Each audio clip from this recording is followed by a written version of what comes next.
إن الحمد لله نحمده ونستعينه ونستغفره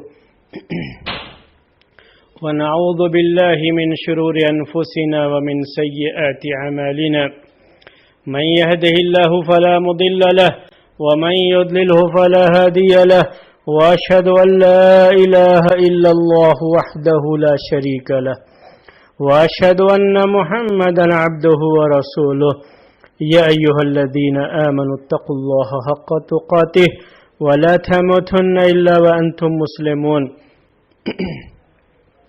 يا أيها الناس اتقوا ربكم الذي خلقكم من نفس واحدة وخلق منها زوجها وبث منهما رجالا كثيرا ونساء واتقوا الله الذي تساءلون به والأرحام إن الله كان عليكم رقيبا يا أيها الذين آمنوا اتقوا الله وقولوا قولا سديدا يصلح لكم أعمالكم ويغفر لكم ذنوبكم ومن يطع الله ورسوله فقد فاز فوزا عظيما أما بعد فإن خير الحديث كتاب الله وخير الهدي هدي محمد صلى الله عليه وسلم وشر الأمور محدثاتها وكل محدثة بدعة وكل بدعة ضلالة وكل ضلالة في النار. محترم بھائیوں اور معزز خواتین، آج انشاءاللہ آپ کے سامنے آیت نمبر 46، آیت نمبر 47 اور آیت نمبر 48 اس کے تعلق سے بات رکھی جائے گی انشاءاللہ. سب سے پہلے آج سورہ کہف کی آیت نمبر 46 کے بارے میں بات آپ کے سامنے پیش کرتے ہیں، جس میں اللہ تبارک و تعالی کا ارشاد ہے کہ المال والبنون زینۃ الحیات الدنیا والباقیات الصالحات خیر عند ربک ثوابا وخیر املا. المال والبنون زینۃ الحیات الدنیا، اس آیت کے تعلق سے ہم 3 پوائنٹ پر بات آپ کے سامنے رکھیں گے. سب سے پہلا پوائنٹ ہے کہ اللہ تبارک و تعالی نے ارشاد فرمایا المال والبنون، مال اور اولاد کے بارے میں، مال اور بیٹوں کے بارے میں اللہ تبارک و تعالی نے ارشاد فرمایا کہ یہ کیا ہے؟ زینۃ الحیات الدنیا، دنیا کی زندگی کی زینت ہیں، دنیاوی زندگی کی زینت ہیں. یہ مال اور بیٹے دنیاوی زندگی کی زینت ہیں، یہ معنی ہے اس کا. اور پہلا پوائنٹ یہی ہے آج کے درس کا، اس پر ہم تھوڑی سی گفتگو آپ کے سامنے کریں گے. اس کی تفسیر جو مفسرین نے ذکر کی ہے اس کی روشنی میں آپ کے سامنے چند باتیں پیش کریں گے. یہ پہلا پوائنٹ. اس پہلے پوائنٹ میں 3 اہم علمی نقطے ہیں، 3 اہم علمی فوائد ہیں. ان 3 فوائد کو نوٹ رکھیے. سب سے پہلا کیا ہے؟ اللہ تبارک و تعالی نے یہاں ذکر کیا ہے المال والبنون، کہ مال اور بیٹے. یہ نہیں کہا ہے المال والاولاد، کہ مال اور اولاد، اولاد نہیں کہا ہے یہاں پہ. یہ الگ بات ہے کہ ترجمے میں لوگ مال اور اولاد کا معنی کر لیتے ہیں، لیکن اولاد کا لفظ نہیں کہا گیا ہے، جبکہ کتاب و سنت میں اولاد کا لفظ بھی آتا ہے. اور یہ بات بھی ذکر کی گئی ہے کہ مال اور اولاد یہ انسانوں کی آزمائش اس میں ہوتی ہے. یہ فتنہ ہے، یعنی آزمائش. فتنہ سے کبھی کبھی ہمارے ذہن میں بات فساد کی ہوتی ہے، وہاں فساد مراد نہیں، آزمائش، انسانوں کو اس کے ذریعے سے آزمایا جاتا ہے. تو یہاں پر کہا المال والبنون. یہ پہلا فائدہ جو ہمیں ذہن میں رکھنا چاہیے کہ بنون کہا ہے اللہ تعالیٰ نے، اولاد نہیں کہا ہے. عربی زبان میں جب ہم اولاد کہتے ہیں تو اس میں بیٹا اور بیٹی دونوں داخل ہوتے ہیں. اولاد کا استعمال دونوں کے لیے ہوتا ہے. ولد کہتے ہیں، اولاد کہتے ہیں، تو بیٹے کو بھی کہتے ہیں، بیٹی کو بھی کہتے ہیں. لیکن خاص بیٹا کو کہنا ہو تو ابن کہتے ہیں اسی کا، اور پیار بھرا انداز کہنا ہو جو ہے ذکر کرنا ہو تو بنیا، اے میرے بیٹے، اور لڑکی کے لیے کہنا ہوتا ہے تو بنت کہتے ہیں۔ تو یہاں جو کہا گیا البنون، تو یہ بنون ابنن کی ہی جمع ہے، بیٹے کے معنی میں ہے یہ۔ تو یہ پہلا فائدہ اس کو ذہن میں رکھیے اس آیت کی روشنی میں، جو پہلا پوائنٹ ہے اس پوائنٹ کے تعلق سے یہ پہلا علمی فائدہ کہ یہاں کہا گیا بنون جس کے معنی بیٹے کے ہوتے ہیں، کہ مال اور بیٹے دنیاوی زندگی کی زینت ہے۔ سوال یہی آتا ہے کہ یہ بیٹے خاص طریقے سے کیوں کہا گیا ہے، کیوں کہا گیا ہے بیٹا؟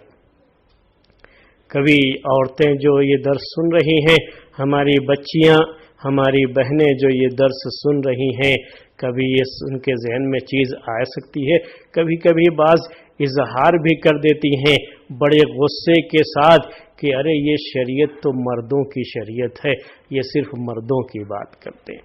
ایسا معاملہ نہیں ہے، اس کا علمی فائدہ ہے۔ یہاں پر اللہ تعالیٰ نے ذکر کیا ہے، اللہ تعالیٰ کا کلام ہے، بڑی حکمت سے بھرا ہوا کلام ہوتا ہے یہ۔ تو اللہ تعالیٰ نے کہا ہے المال والبنون، یہ باتیں یہاں ذکر کی گئی ہیں۔ کفار مکہ، مکے کے لوگ، مکے کے مشرکین، اور دنیا میں جہاں کہیں بھی اہل جو ہے شرک، اہل کفر رہتے ہیں، ان سب کے یہاں یہ چیز قدر مشترک ہوتی ہے۔ اور مکے کے اس ماحول میں تو یہ چیز بہت ہی زیادہ تھی کہ بیٹے کو بڑی اہمیت دی جاتی تھی، اور اگر بیٹا پیدا ہو تو اسی کو اہمیت دے کر کے اس کی خوشی کا انداز کچھ اور ہی ہوتا تھا۔ قرآن میں اس کو مختلف جگہوں پر پیش بھی کیا گیا ہے کہ جب ان میں سے کسی کو بیٹے کی پیدائش کی خوشخبری دی جاتی تب تو چہرہ جو ہے دمکنے لگتا، اور جب کسی کو بیٹی کی پیدائش کی خبر دی جاتی تو چہرہ ان کا کالا پڑ جاتا تھا، منہ چھپائے چھپائے پھرتے تھے، ان کے لیے بڑی شرم اور بڑی عار کی بات تھی۔ تو اس ماحول کو ذہن میں رکھیے، وہ بیٹے کو اہمیت دیتے تھے اور بیٹے کو ہی سب کچھ سمجھتے تھے، یہاں تک کہ باپ کے مرنے کے بعد جو بڑا بیٹا ہوتا تھا وہی جو ہے پورا ترکہ بھی لے کر کے بیٹھ جاتا تھا اور سمجھتا ترکے میں صرف میرا ہی حق ہے۔ تو یہ چیزیں ہیں، اس ماحول کو ذہن میں رکھیے تو یہ بات سمجھ میں آئے گی کہ خاص طریقے سے المال والبنون کیوں کہا گیا۔ آج اس زمانے کی جاہلیت تھی، یہ جو پہلا فائدہ ہے میں تھوڑا ہمارے اس ماحول کے لحاظ سے بھی وہ آپ کے سامنے واضح کر دوں۔ قرآن تو قیامت تک کے لیے ہے، اور قیامت تک جتنے بھی انسان آئیں گے، جتنے بھی جو ہے انسان دنیا کے اندر گزریں گے، سب کے لیے یہ ہدایت ہے اور سب کے لیے اس میں جو ہے روشنی ہے۔ آج کے اس ماحول میں بھی دیکھیے، ابھی بھی ہمارا اپنا ہندوستانی معاشرہ بھی دیکھیے، تو ہمارے معاشرے میں بھی کیا ہوتا ہے، آپ جو ہے جگہ جگہ یہ بات سنتے نہ رہتے ہیں کہ لڑکی تو پرایا دھن ہوتی ہے۔ سنے ہیں آپ؟ لڑکی کیا ہوتی ہے؟ پرایا دھن۔ کیا کہتے ہیں؟ پرایا دھن ہوتی ہے۔ یہاں پر بھی کہیں نہ کہیں اہمیت کس کو دی جاتی ہے؟ لڑکے کو ہی دی جاتی ہے، بیٹے کو ہی دی جاتی ہے۔ وہ سمجھتے ہیں کہ بیٹا ہے تو وہ اپنا ہے، بیٹی ہے تو ہم اسے پالتے ہیں کسی اور کے لیے، ایک دن شادی ہوگی اور یہ چلی جائے گی۔ تو انسان اپنے لیے اگر فائدے کی بات کوئی سوچتا ہے تو وہ یہی ہے کہ وہ سمجھتا ہے کہ بیٹا ہوگا تو اس کا وارث بنے گا۔ بڑا یہ ہمارے یہاں ہندوستان میں یہ ماحول تو ہے، اور یہ آپ سنتے رہتے ہیں، کیا کہتے ہیں؟ وارث چاہیے مجھے، گھر کا وارث چاہیے، خاندان کا وارث چاہیے۔ کیا ہے یہ سب کی سب؟ یہ بھی اس زمانے کی جاہلیت ہے۔ تو اللہ تبارک و تعالی نے کہا کہ اے انسان، تو مال کو اور بیٹوں کو یہ جو بڑی اہمیت دیتا ہے، اسے سب کچھ سمجھتا ہے، تجھے یہ یاد، تجھے یہ جو ہے فکر رہتی ہے کہ بڑھاپے میں یہی بیٹا کام آئے گا، تو یہ سوچتا ہے کہ مال ہی تیرا کام آئے گا، تو یہ سن لے اے انسان کہ المال والبنون زینت الحیات الدنیا، یہ دنیا کی زندگی کی زینت ہے۔ یہ سن لے ان کے بارے میں کہ یہ دنیا کی زندگی کی زینت ہے۔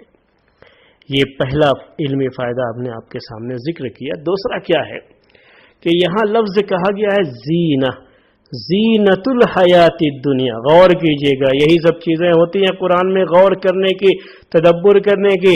کیا کہا اللہ تعالیٰ نے؟ المال والبنون زینت الحیات الدنیا، کہ مال اور بیٹے دنیاوی زندگی کی زینت ہیں۔ زینت کہا، جمال نہیں کہا ہے۔ عربی میں ایک لفظ کیا ہوتا ہے خوبصورتی کے لیے؟ جمال کا لفظ، حسن کا لفظ، اور بھی بہت سارے الفاظ ہیں، وہ نہیں استعمال کیا گیا ہے۔ کیا ہے؟ زینت کا لفظ کہا گیا ہے۔ المال والبنون زینت الحیات الدنیا، مال اور بیٹے یہ دنیاوی زندگی کی زینت ہے کہا گیا، جمال نہیں کہا گیا ہے۔ دنیاوی زندگی کی خوبصورتی ہے یہ نہیں کہا گیا ہے، کہا گیا ہے زینت ہے۔ اب زینت اور خوبصورتی کا تھوڑا فرق ہے، وہ آپ جانتے ہیں، میں صرف آپ کو یاد دلانا چاہتا ہوں وہ فرق۔ زینت ہمیشہ ایک عارضی چیز ہوتی ہے، ٹیمپریری۔ اب آج کی زبان میں کہہ رہا ہوں تو کیا کہیں گے؟ ایک ٹیمپریری چیز ہے زینت۔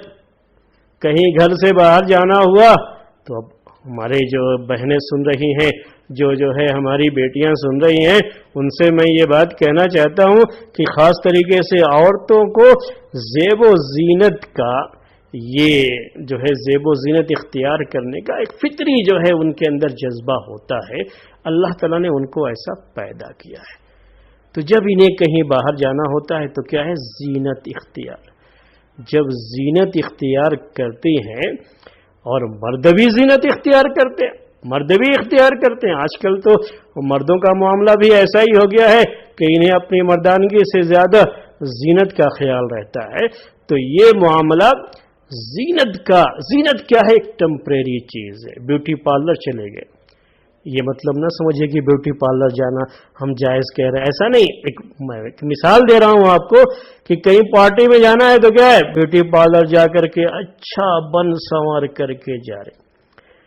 معلوم ہے کہ یہ زینت کیا ہے؟ عارضی ہے، ٹیمپریری ہے، یہ ختم ہو جائے گی چیز۔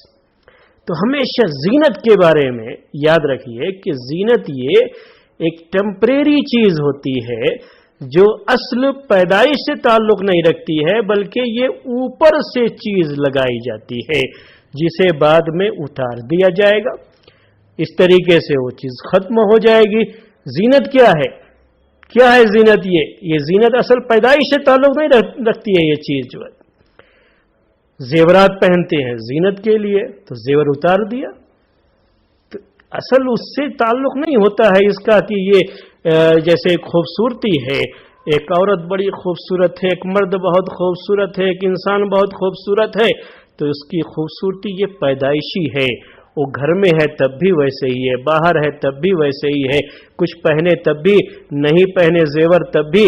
تو اس کی خوبصورتی جب نیچرل ہے، پیدائشی خوبصورتی ہے، تو یہ اس کے ساتھ باقی رہتی ہے۔ لیکن زینت کیا ہے؟ یہ وقتی طور پر اختیار کی جانے والی چیز جس کا اس کی پیدائش سے کوئی تعلق نہیں ہوتا ہے، اوپر سے اسے اختیار کیا جاتا ہے۔ پاؤڈر وغیرہ ذرا لگا لیں گے، ذرا کریم لگا لیں گے، ذرا آنکھوں میں کاجل لگا لیا، کسی کی پیدائشی طور پر آنکھ جو ہے سرمئی ہے اور بڑی خوبصورت ہے تو بات دوسری ہے، لیکن کاجل لگا کر کے آنکھ کو خوبصورت بنایا تو یہ کیا ہے؟ زینت ہے۔ یہ جمال نہیں ہے، اس کو کہتے ہیں زینت ہے۔ یہ ٹیمپریری چیز ہوتی ہے جو اوپر سے کی جاتی ہے، تو بناؤ سنگار یہ اوپر سے کیا جاتا ہے، جو اصل سے تعلق نہیں رکھتی ہے چیز۔ تو اللہ تعالیٰ نے یہاں پر جمال نہیں کہا ہے، زینت کہا ہے۔ اس پہلو کو ذہن میں رکھیے کہ یہ مال اور یہ بیٹے اللہ تعالیٰ نے کہا دنیاوی زندگی کی زینت ہیں، یہ یعنی یہ ٹیمپریری بھی ہے، اور کیا ہے؟ یہ اوپر سے یہ چیز جو ہے رکھ دی گئی ہے۔ ایسا نہیں ہے کہ اس کے اندر سے یہ کوئی چیز ہو یا اس کی پیدائشی طور پر یہ چیز ہو. جو چیز اوپر سے رکھی گئی ہے آسانی سے اسے اتار بھی دیا جاتا ہے. اور یہی تیسرا فائدہ ہے. زینت کے اس تعبیر سے فائدہ کیا حاصل ہوتا ہے کہ جو چیز زینت میں داخل ہے اسے آسانی سے اتارا جا سکتا ہے. ٹیمپریری چیز ہے, اسے آسانی سے اتارا جا سکتا ہے. یہ کوئی پیدائشی چیز نہیں ہے. تو یہ مال اور بیٹے دنیاوی زندگی کی زینت ہیں. یہ یعنی بہت ہی ٹیمپریری چیز ہے, عارضی چیز ہے. جب چاہیں گے اسے اتار بھی دیں گے. ایک آدمی کے پاس آج مال ہے, کل اللہ تعالی مال اس سے چھین لے. چھیننے کا لفظ نہیں کہنا چاہیے. اللہ تعالی جو مال اسے عنایت کیا ہے وہ مال واپس لے لے. اللہ تعالی مال اس کا برباد کر دے. تو کیا رہ گیا؟ کچھ نہیں. بیٹے ہیں, بڑے چاؤ سے, بڑی خوشی بیٹے کی پیدائش پہ, لیکن یہی بیٹا اگر اللہ تعالیٰ اسے واپس اپنے یہاں بلا لیا, انتقال کر گیا, تو اسی کی چیز اس نے واپس لے لیا. پھر کیا ہے؟ یہ تو عارضی چیز ہے. یہ کیا ہے؟ ٹیمپریری چیز, کبھی بھی واپس لی جا سکتی ہے. ایسا نہیں ہے کہ وہ انسان کے ساتھ چپکی ہوئی ہمیشہ رہنے والی چیز ہے. چاہے مال ہو, چاہے یہ بیٹے ہوں. بیٹے بھی کیا ہے, کبھی اگر نافرمان نکل گئے تو دنیا میں رہتے ہوئے بھی زبانوں سے کیا نکلتا ہے؟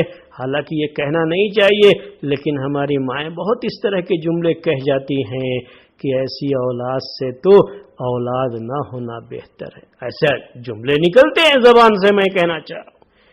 تو کیا ہے یہ کسب؟ کیا ہے یہ؟ دنیاوی زندگی کی زینت ہے. یہ کبھی بھی یہ زیور اتر سکتا ہے.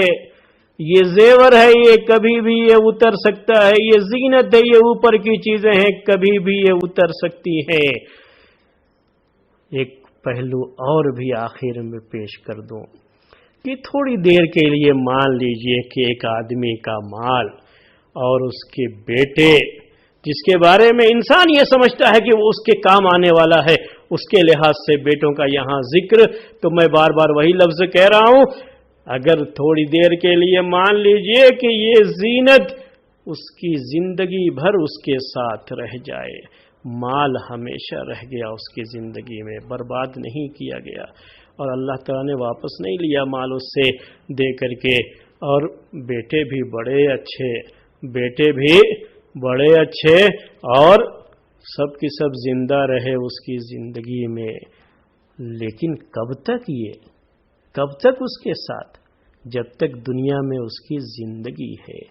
جس دن اس کی آنکھ بند ہوگی تو یہ مال بھی اور یہ بیٹے بھی کس کام کے؟ بیٹے ہی نہ جاتے ہیں جنازے کے پیچھے پیچھے قبرستان تک, اس وقت بیٹیاں نہیں جاتی ہیں. تو اس سے آپ کو وہ بیٹے کے لفظ کی جو ہے یہاں جو ذکر کیا گیا وہ اہمیت اور بھی سمجھ میں آئے گی. تو اللہ کے رسول صلی اللہ علیہ وسلم کیا کہتے ہیں کہ آدمی جب مر جاتا ہے تو تین چیزیں ساتھ میں جاتی ہیں اس کے. ایک تو اس کا مال, دوسرے اس کی اولاد, وہی بیٹے ساتھ میں جاتے ہیں اگر بیٹے ہیں تو, نہیں تو اور دوسرے رشتہ دار, اور تیسری چیز کیا ہے؟ اس کا عمل. دو چیزیں وہاں سے واپس آ جاتی ہیں اور صرف اس کا عمل ہی اس کے ساتھ ہوتا ہے. تو میں نے آپ سے کہا کہ اگر اس کی مدت, اس زینت کی مدت بہت لمبی ہو جائے تو کہاں تک جائے گی؟ جب تک آنکھ بند نہیں ہوتی. جس دن یہ آنکھ ہمیشہ کے لیے بند ہو گئی اور زندگی کا سورج غروب ہو گیا تو پھر یہ مال بھی اور یہ بیٹے بھی کچھ بھی کام نہیں آئیں گے. اگر کام آئے گا تو کیا کام آئے گا؟ اب اسی کو اللہ تعالیٰ نے آگے پیش کیا. پہلے پوائنٹ کی یہ تین اہم علمی فائدے آپ کے ذہن میں آ چکے ہوں گے. تو اب آگے دیکھیے اللہ تعالیٰ نے کیا کہا, وَالْبَاقِيَاتُ الصَّالِحَاتُ خَيْرٌ عِندَ رَبِّكَ ثَوَابًا وَخَيْرٌ عَمَلًا. اور باقیات الصالحات، باقیات الصالحات، باقیات کے معنی ہوتے ہیں باقی رہنے والے، والباقیات الصالحات، باقیات باقی رہنے والی، اور صالحات یہ اچھے عمل جو آپ بار بار جو ہے عمل صالح الذین آمنوا وعملوا صالحا، یہ جو ہے جگہ جگہ اس طرح کے الفاظ آتے رہتے ہیں قرآن میں کہ جس جو ایمان لائے اور عمل صالح کیا، ایمان لائے عمل صالح کیا، یہ عمل صالح یہ صالحات ہیں۔ الباقیات الصالحات، تو یہ باقی رہنے والے نیک عمل، صالح نیک، صالح کو آج کی زبان میں کہنا ہو تو ویلڈ کہہ لیجئے، جو اللہ تعالیٰ کے یہاں ویلڈ ہیں جو عمل، اور یہ عمل باقی رہنے والے، یہی عمل انسان کے ساتھ اس کی قبر میں بھی جائے گا، اور قیامت کے دن جب اپنے رب کے سامنے حساب و کتاب کے لیے کھڑا ہوگا تو اس وقت بھی اس کے ساتھ ہوگا۔ تو کہا اللہ تعالیٰ نے یہ دوسرا پوائنٹ، والباقیات الصالحات، اور باقی رہنے والی نیکیاں۔ باقیات یہ بھی اپنے آپ میں صفت ہی ہے، صالحات بھی صفت ہے، اور ان دونوں کا جو موصوف ہے، جو عربی جانتے ہیں ان کے لیے ذکر کر دوں، اصل میں وہ حذف کیا گیا ہے، اور ہر کوئی اس بات کو یہاں سمجھ سکتا ہے کہ باقی رہنے والے جو بھی نیک عمل ہیں، یہ باقی رہنے والے نیک عمل یہ کیا ہیں؟ اس کی تفسیر میں سلف سے کئی اقوال آئے ہوئے ہیں، چند اقوال آپ کے سامنے پہلے پیش کر دیتا ہوں۔ یہ دوسرا پوائنٹ کہ باقیات الصالحات ہے کیا، یہ باقی رہنے والی نیکیاں، باقی رہنے والے نیک عمل یہ کیا ہیں؟ بعض جو ہے مفسرین نے ذکر کیا، بلکہ سلف میں سے بعض لوگوں کا یہ قول نقل کیا کہ اس سے مراد الصلوات الخمس، 5 وقت کی نمازیں ہیں، الصلوات الخمس، 5 وقت کی نمازیں۔ عبداللہ ابن عباس رضی اللہ تعالی عنہما کی طرف نسبت کر کے یہ بات ذکر کی گئی ہے۔ بعض جو ہے مفسرین نے سلف کا ایک دوسرا قول بھی ذکر کیا ہے کہ اس سے مراد اذکار، مخصوص قسم کی اذکار، جیسے کہ اللہ اکبر، سبحان اللہ، الحمدللہ، یہ اذکار ہیں، اس سے مراد یہ ہے الباقیات الصالحات، یہ بھی ذکر کیا، اور یہ قول بھی ذکر کیا گیا ہے کہ اس سے مراد 5 کلمات جو جن کی بڑی فضیلت آئی ہوئی ہے، اللہ اکبر، اللہ اکبر، سبحان اللہ، الحمدللہ، لا الہ الا اللہ، لا حول ولا قوت الا باللہ۔ تو اس کے جو ہے مفسرین نے یہ بات بھی ذکر فرمائی ہے کہ یہاں باقیات الصالحات سے یہ مراد ہے۔ بعض لوگوں نے مطلق اذکار کو لیا ہے کہ جب کوئی بندہ اللہ کا ذکر کرتا ہے تو یہ اللہ کا ذکر کیا ہے؟ باقیات الصالحات ہیں۔ کسی نے نماز روزے کا، نماز روزہ، زکوٰۃ، حج، سب اس میں جو ہے داخل کیا ہے۔ سب کا خلاصہ یہ ہے میرے بھائیوں اور میری بہنوں، میں آپ کے سامنے یہاں پر تفسیر کا ایک اصول اور ضابطہ بھی ذکر کر دوں، وہ یہ ہے کہ سلف کے جو اس طرح کے اقوال آتے ہیں تفسیر میں، اس کا مطلب یہ ہوتا ہے کہ یہ بھی اس میں داخل ہے، یہ مطلب نہیں ہوتا ہے کہ یہی سب کچھ ہے۔ اس لیے اس میں بہت ہی جامع لفظ اگر استعمال کریں باقیات الصالحات کے لیے تو نیکی کے سارے کام جو کل قیامت کے دن کام آنے والے ہیں، انسانوں کے کام آنے والے ہیں، یہ نیکی کے سارے کام باقیات الصالحات ہیں۔ تو اس میں 5 وقت نمازیں بھی ہیں، زکوٰۃ بھی ہے، صوم بھی ہے، حج بھی ہے، اور اذکار بھی ہیں۔ ہر طرح کی نیکی کا جو بھی موقع ہو، جو آدمی نیکیاں کرتا ہے تو اپنے اس جو ہے عمل کو اللہ کے لیے آگے بھیجتا ہے، یہی اس کا بینک بیلنس ہے، اور اسی کو یہاں باقیات کہا گیا ہے، جو اس کے لیے باقی رہنے والا ہے۔ قیامت کے دن اس کے کام آنے والا ہے، قبر میں اس کے کام آنے والا ہے، دنیا کی زندگی میں بھی یہ نیکیاں اس کے کام آتی ہیں، اور آخرت میں بھی یہ نیکیاں ہی اس کی کام آئیں گی۔ یہ ایسی چیز ہے کہ یہ زینت نہیں ہے جو اتر جائے گی، بلکہ یہ باقیات الصالحات ہیں جو باقی رہیں گی، جو اس کے ساتھ رہیں گی۔ ہاں، اگر کوئی آدمی خود سے ہی اپنی ان نیکیوں کو برباد کرنا چاہے تو وہ برباد کر لے، وہ ایک الگ مسئلہ ہے اس کا اپنا، لیکن اللہ تعالیٰ کے یہاں سے یہ چیز ہے کہ یہ نیکیاں اس کی باقی رکھی جائیں گی۔ میں نے پہلے بھی ایک مرتبہ ذکر کیا ہے کہ اگر خود اپنی نیکیوں کو کوئی آدمی برباد کرے تو یہ اس کا اپنا معاملہ ہے۔ اگر کوئی شخص بہت نیکیاں کیا لیکن دین سے ہی پھر گیا، آخر میں خاتمہ بالخیر نہیں ہوا، کفر و شرک پر مرا، تو یہ ساری کی ساری نیکیاں کچھ کام نہیں آئیں گی اس کے۔ تو یہ چیزیں ہیں، میں نے کہا آپ سے کہ ایسا کوئی عمل کر جائے جو عمل اس کی نیکیوں کو برباد کر دے تو پھر یہ باقیات الصالحات نہیں ہیں۔ باقیات الصالحات وہی ہیں جو ہمیشہ باقی رہنے والی ہیں، نیک عمل جو باقی رہنے والے۔ ایسا نیک عمل جس کو انسان نے اکارت کر دیا، برباد کر دیا، تو پھر وہ باقیات نہیں ہے۔ تو یہ دوسرا پوائنٹ۔ تیسری بات جو کہا اللہ تعالیٰ نے اسی میں کیا کہا، والباقیات الصالحات خیر عند ربک ثوابا وخیر عملا، اور باقی رہنے والی نیکیاں بہتر ہیں تمہارے رب کے پاس، عند ربک، تمہارے رب کے پاس، تیرے رب کے نزدیک یہ باقی رہنے والی نیکیاں بہتر ہیں۔ کس کے لحاظ سے؟ ثواب کے لحاظ سے۔ ثواب یہ عربی زبان کے لحاظ سے اس کو تمیز کہا جاتا ہے۔ ایسے ہی جو ہے کہا وخیر عملا، اور بہتر ہیں توقع کے لحاظ سے، امید کے لحاظ سے۔ ہوپ یعنی آدمی اگر کوئی اچھی امید کرنا چاہتا ہے اپنے کسی عمل کے ذریعے سے، تو کس عمل کے ذریعے سے؟ الباقیات الصالحات، الباقیات الصالحات، اس کی امید کرو جو باقی رہنے والی نیکیاں ہیں۔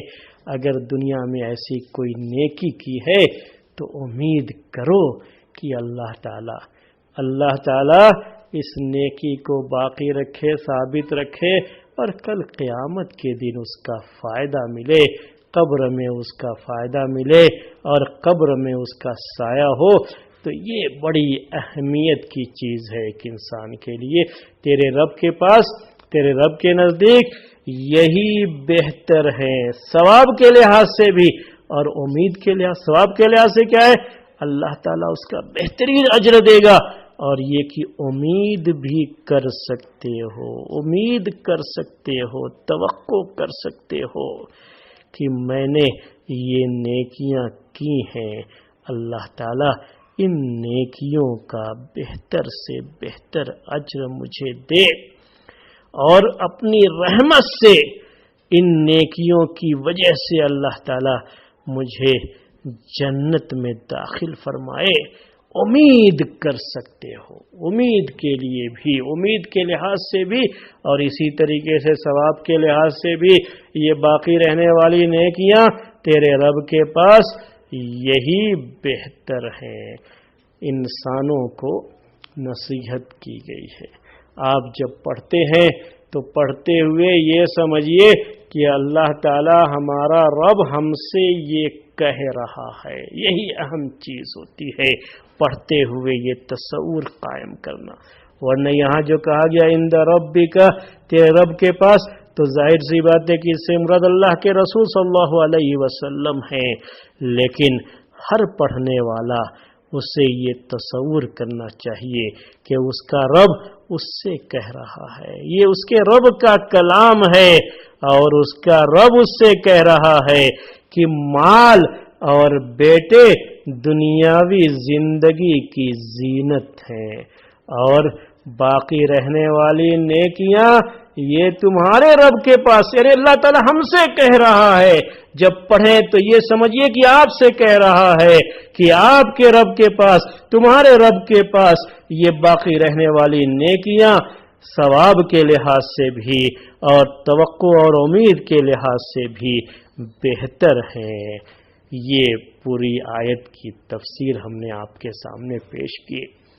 کیوں اللہ تعالیٰ نے یہ پیش کیا ہے؟ اب یہ آخری بات ہے جو ہم آپ سے پوچھتے ہیں۔ آپ اپنے دل سے پوچھئے، اپنے دل سے پوچھئے کہ کیوں آپ کے رب نے یہ بات ذکر فرمائی ہے کہ مال اور بیٹے دنیاوی زندگی کی زینت ہے اور باقی رہنے والے نیکیاں ہی اصل انسان کے کام آنے والی ہیں۔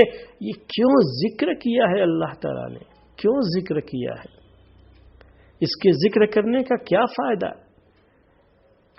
میں آپ کے سامنے صرف 3 فائدے اس کے ذکر کرتا ہوں۔ پہلا فائدہ یہ ہے کہ اگر کسی شخص کو اللہ تعالیٰ نے مال اور اولاد سے نہیں نوازا ہے، بیٹے نہیں دیے ہیں، مال نہیں دیا ہے، مال ہے لیکن بس کسی طرح سے کام چل رہا ہے، مالدار نہیں ہے، دنیا کے مالداروں میں اس کا شمار نہیں ہوتا ہے، اولاد نہیں دی ہے، تو یہ اس کے لیے بہت بڑی تسلی ہے۔ اس میں تسلی کیا ہے؟ آدمی یہ سوچے کہ یہ سب کیا ہے، یہ تو دنیاوی زندگی کی زینت ہے، یہ اس کی زیادہ اہمیت نہیں ہے۔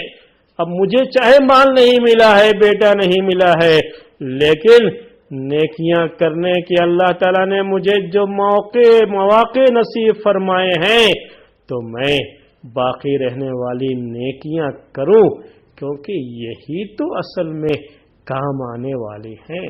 بقیہ تو یہ مال اور اولاد یہ کیا ہے؟ یہ تو دنیا کی زینت ہے اور یہ تھوڑی سی کام آنے والے ہیں۔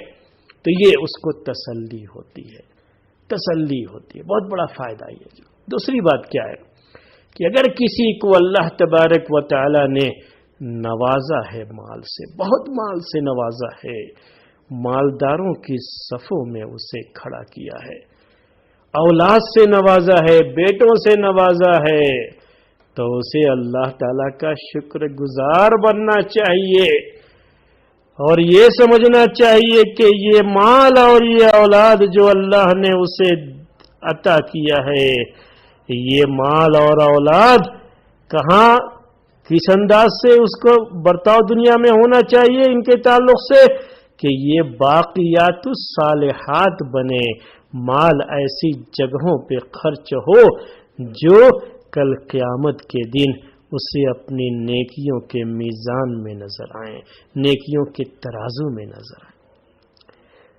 بیٹے اور یہ اولاد ان کا ایسا جو ہے انتظام ہو اور ان کی تربیت کا ایسا نظم اور ایسا خیال ہو کہ یہ اولاد کل اس کی وفات ہو جائے تو ولد صالح یدعو لہ کا سما بدھ جائے کہ نیک اولاد جو اس کے لیے دعائیں کرتی ہے، تو پھر یہ باقیات الصالحات میں بن جاتی ہیں۔ یہی زینتیں ہے دنیا کی زینت، لیکن اس وقت یہ باقیات الصالحات میں بن جاتی ہیں۔